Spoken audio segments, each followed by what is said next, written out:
Moș Crăciun e șmecher mare, lui îi place fric și gel. Când ajunge primăvara, se ascunde în frigider. Bravo! Hai spune așa în rusă. Ce? Limba rusă. Ce? Наша елка. Наша елка велика, наша елка высока. Выше папу, выше маму, достает до потолка. Nadinga n-ai spus cum trebuie. Spui mai clar. Наша елка велика. Наша елка высока. Hai spune. Наша елка. Tare, tare. Наша Tare, cum spui? Nașa.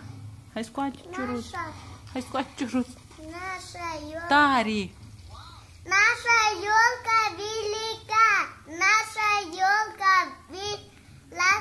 наша елка высока. Выше папы, выше мамы, достает до потолка. Ai început tare și ai terminat.